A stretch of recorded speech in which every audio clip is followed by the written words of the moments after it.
تو زنا کا حال یہ ہے، جب کوئی زنا کرتا ہے تو اس کے لیے یہ ہے کہ اللہ تبارک و تعالی اس کو جہنم میں اس حالت میں داخل فرمائے گا کہ اس کے دونوں ہاتھ اس کے سر سے جہنم کی زنجیروں سے باندھے جائیں گے، اس کے بدن پر تارکول کا لباس ہوگا۔ تارکول مطلب ڈامر کی سڑک پر پیر رکھ دو گرمی میں، مئی کے مہینے میں، تو پیروں کا کیا حال ہوتا ہے؟ اگر کہیں ڈامر کچا ہو تو کیا حال ہوتا ہے؟ اور وہ جہنم کی آگ کا بنا ہوا ڈامر، اس کے بدن پر تارکول کا لباس ہوگا۔ اور اگر یہ حدیث میں نہیں آتا تو شاید میں بیان کرنے کی ہمت نہیں کرتا۔ اور اس کی جس شرمگاہ سے اس نے زنا کیا تھا اس پر جہنم کی آگ رکھ کر بھڑکائی جائے گی، اس نازک مقام کے ساتھ یہ سلوک کیا جائے گا۔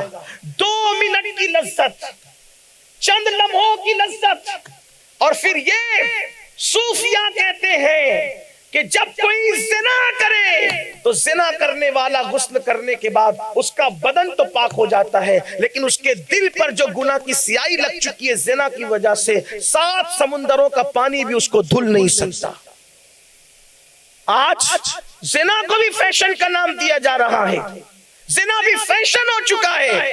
یہاں تک فرمایا گیا زنا کرنے والے کو دنیا ہی سے سزا دی جانا شروع کر دی جاتی ہے، اور اس کی پشتوں میں کئی پشتوں تک کے اس زنا کی نحوست باقی رہتی ہے۔ یہ بھی ایک بات آپ کو بتا دوں، ہاں بہت توجہ سے سننا، اولیاء اللہ فرماتے ہیں جس نے زنا کیا ہوگا اللہ اس کی نسل میں لنگڑی، لولی، اندھی، عیبی اولاد پیدا فرماتا ہے۔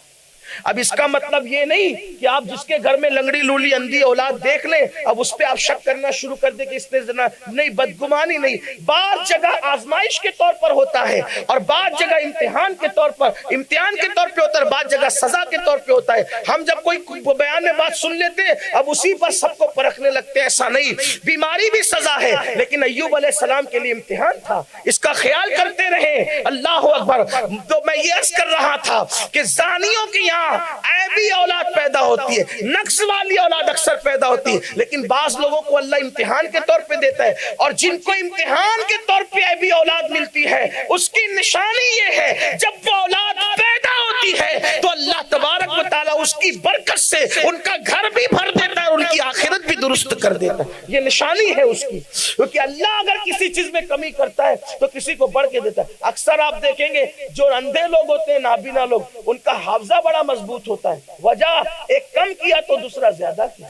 یہ اللہ کی شان ہے، اللہ رب العزت کی عطا ہے۔ اور پھر اندھے لوگوں کو، نابینا لوگوں کو لوگ گالیاں دیتے اور کہتے ہیں کہ جیسا تھا ویسا اللہ تعالیٰ نے تیرے ساتھ سلوک کیا۔ یاد رکھنا کسی کے پہ تانا نہیں دینا، بلکہ اخیاروں کو جنت میں جب دیدار ہوگا تو پھر اس کے حساب سے، ان کے عمل کے حساب سے ہوگا۔ لیکن جب نابینا لوگ آئیں گے تو اللہ نے فرمایا میرے امتحان پہ تم نے صبر کیا، آج تمہارے لیے خصوصی طور پر جو ہے وہ تجلی کی جاتی ہے، جب تک چاہو اپنے رب کا دیدار کرتے رہو۔